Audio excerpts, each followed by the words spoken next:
Halo semuanya, izin memperkenalkan diri. Nama saya Edwin Soleh dari jurusan Ilmu Komunikasi.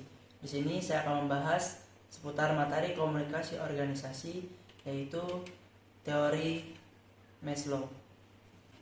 Sebelum kita masuk ke dalam materi teori hierarki Maslow, sebaiknya kita mengenal dulu sih apa itu komunikasi organisasi.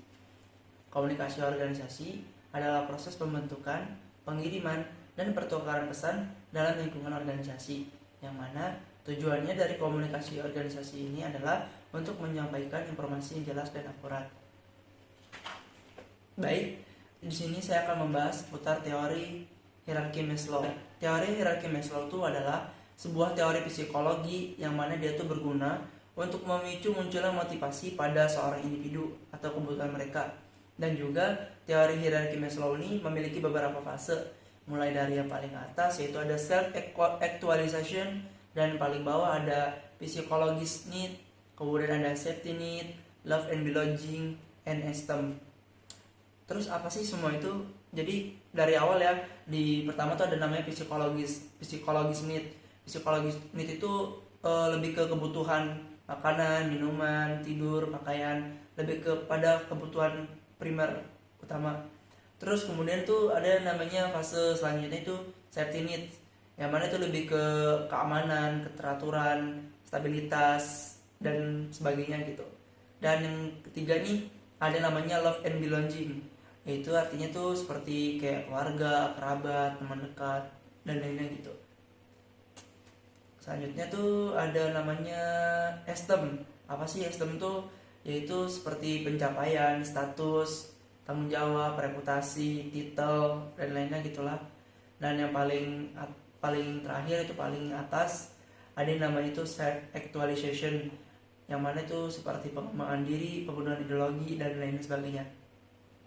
Oh iya, dari yang paling atas tadi ada self actualization, kemudian di bawah ada esteem, lalu ada love and belonging, safety need, psikologis need.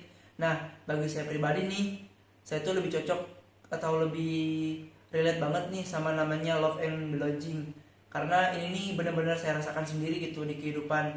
Pertama di dunia keluarga gitu ya, contoh aja kayak saya sekolah sambil kerja gitu, tentu saja itu saya lakukan kan demi keluarga saya. Nah itu lebih ke love and belonging gitu.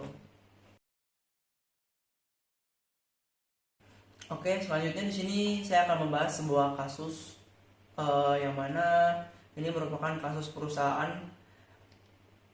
yaitu sebuah perusahaan PT, tidak saya sebutkan namanya, yaitu kita buat inisial PTA gitu ya. Jadi pada PTA ini memiliki kasus yaitu penurunan penjualan. Jadi kronologinya adalah PTA itu merupakan sebuah retail yang telah beroperasi selama bertahun-tahun, kini menghadapi penurunan penjualan dalam beberapa bulan terakhir ini. Terus faktor-faktornya seperti saingan toko online, marketplace, kemudian perubahan perilaku konsumen, dan pengalaman belanja yang kurang memuaskan.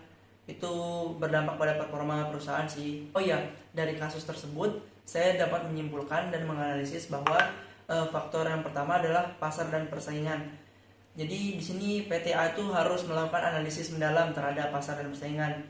Ya, seperti meliputi tren saat ini. Misalnya si PTA ini bergerak di bidang fashion, ya lebih ke ngikutin fashion sekarang ini apa, tren yang sekarang tuh apa.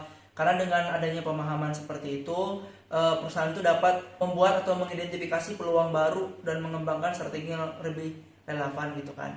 Yang kedua adalah peningkatan pengalaman pelanggan. Jadi kayak PTA ini perlu memperbaiki pengalaman pelanggan mereka, seperti peningkatan dalam tata letak toko. Misal PT mereka ini bergerak di bidang fashion, ya jadi barang-barang yang bagus tuh lebih dipamerkan gitu. Jadi membuat orang tertarik sehingga jadi banyak pelanggan membeli. Kemudian PTA ini juga perlu namanya adaptasi e-commerce, yang mana di zaman era digital ini pasti penting namanya platform belanja online, terutama di marketplace, Shopee, Tokopedia, dan lainnya itu sangat penting.